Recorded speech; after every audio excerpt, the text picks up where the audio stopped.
para intelektual muda, Assalamualaikum. Video kali ini saya akan membahas contoh soal ujian TOEIC untuk reading test. Soal ini saya ambil dari contoh atau sampel tes ITS. So, without any further ado, let's get started. Alright, para intelektual muda, nah ini adalah contoh soal reading test yang berasal dari ITS ya. Kita baca perintahnya. In the reading test, you will read a variety of texts and answer several different types of reading comprehension question. The entire reading test will last 75 minutes. There are 3 parts and directions are given for each part. You are encouraged to answer as many questions as possible within the time allowed. Nah, ini maksudnya adalah di dalam soal reading ini ada beberapa jenis teks dan pertanyaan yang dari beberapa tipe pertanyaan reading yang comprehension. Nah, semuanya itu nanti ada diberikan waktu hanya 75 menit saja untuk ujian reading dan ada 3 bagian di ujian reading TOEIC ini. Dan masing-masing bagiannya nanti diberikan perintahnya. Dan kamu diminta untuk menjawab pertanyaan as possible, setepat waktu yang diberikan. Jadi artinya jawablah sesuai dengan waktu ya. Oke, dan soalnya seperti apa? Soal reading itu dimulai dari part 5. Directions. A word or phrase is missing in each of the sentence below. 4 answer choices are given below each sentence.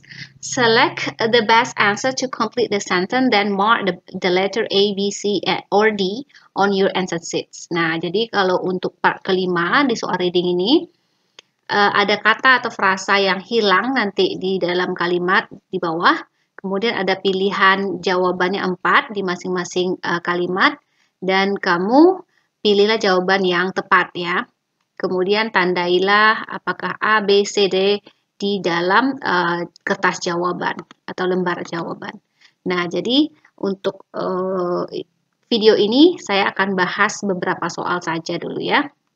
Nanti akan ada soal lanjutannya atau pembahasan lanjutannya. Oke, soal TOEIC itu dimulai dari 101. Kita baca. Customer reviews indicate that many modern mobile devices are often unnecessarily bla bla bla bla.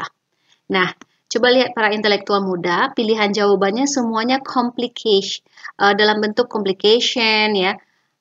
Complicates, complicate, complicated. Nah, ini semuanya hanya perbedaan apa? Ada berakhiran tion, berakhiran s, tidak berakhiran, dan berakhiran id. Nah, kita harus mengenali kelas kata. Yang berakhiran tion di dalam bahasa Inggris itu disebut dengan kata benda. Ya. Nah, kita identifikasi ini. Ini adalah noun. Kita hapus dulu. Ini pilihannya di sini adalah kata benda. Yang di bawah, complicates ini kata kerja, tapi yang berakhiran s. Ya, complicate ini juga kata kerja. Oke, kita kecilkan. Ini kata kerja dasar yang tidak berakhiran atau bare verb. Sedangkan complicated, kalau di sini bukan berfungsi sebagai kata kerja yang pas atau bentuk kedua ya, tapi ini adalah kata sifat, adjective. Nah, sekarang kita identifikasi ini. Coba lihat. Review customer menunjukkan bahwa banyak device mobil modern itu sering tidak perlu diapakan. Nah, kalau dilihat ini ada are, sebentar.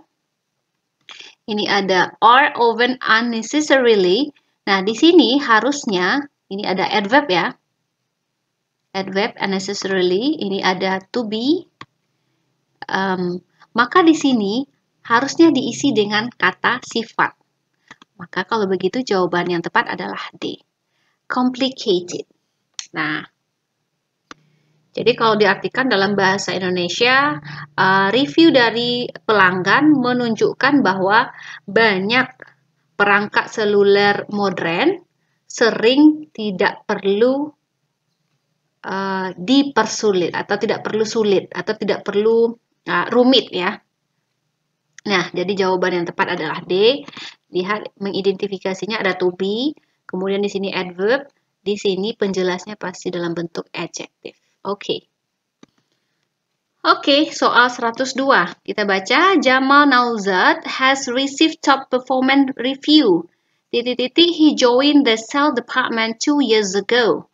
Nah, ini pilihannya ada despite, except, since, dan during. Nah, kita lihat kalau diterjemahkan ke bahasa Indonesia perlu juga nggak sih? Oke deh, untuk membantu pemahaman ya. Jamal Nauzat telah menerima puncak karirnya, review karirnya. Dia bergabung dengan departemen penjualan 2 tahun yang lalu. Jadi di sini ada apa? Ada 2 klausa. Klausa pertama has received, ini perfect. Klausa kedua ini past tense. Sudah menerima, kemudian ini bergabung.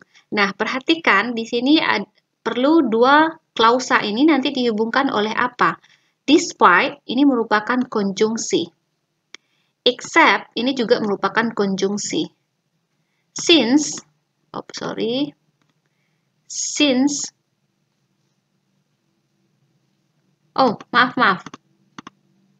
maaf ya. Despite ini adalah preposition. Sedangkan except juga preposition. During juga preposition. Nah, yang merupakan conjunction adalah since. Ya, jadi saya tandai since ini adalah conjunction. Kita ganti warnanya nih. Tuh, hampir salah tadi menjelaskannya. Oke. Conjunction. Nah, sekarang dua klausa ini harusnya dihubungkan dengan apa?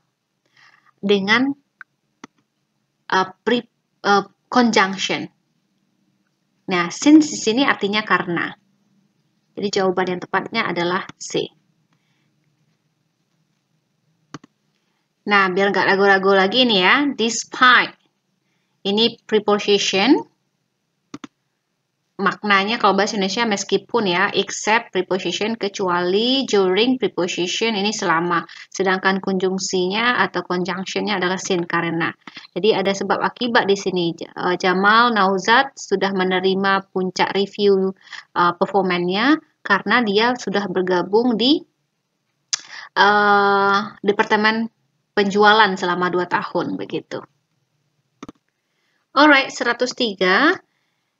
Gion Corporation's Continuing Education Policy states that learning new skills enhances creativity and focus.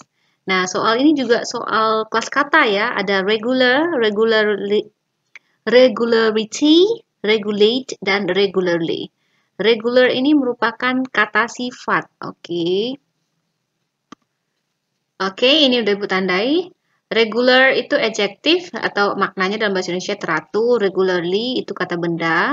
Ini berakhiran, regularity ya, berakhiran ity itu dalam bahasa Inggris merupakan kata benda ya. Ini penandanya ity. Kemudian regulate ini adalah kata kerja. Sedangkan regularly yang berakhiran ly dalam bahasa Inggris itu adalah adverb. Nah, sekarang soal ini coba lihat yang merupakan subjeknya mana? Nah, ini subjeknya yang panjang ini. States mengatakan bahwa learning new skill meningkatkan, ini juga ada kata kerja lagi. Oke, meningkatkan creativity dan fokus. Nah, di sini menyatakan bahwa dengan teratur, dari sini adverb harusnya. Learning news, skill pembelajaran yang baru, dapat meningkatkan kreativitas. Jadi di sini harusnya dalam jawabannya harus dalam bentuk adverb. Maka jawabannya delta. Oke, para intelektual muda, ada 2 soal lagi, 104 sama 105. Coba kamu identifikasi sendiri apa sih jawaban 104 dan 105. Kalau kamu ingin tahu jawabannya, silakan lihat di kolom deskripsi. Thank you for this video. Saya rasa cukup saja. Sekian. Nanti kita lanjutkan di soal-soal berikutnya. See you, bye-bye. Assalamualaikum.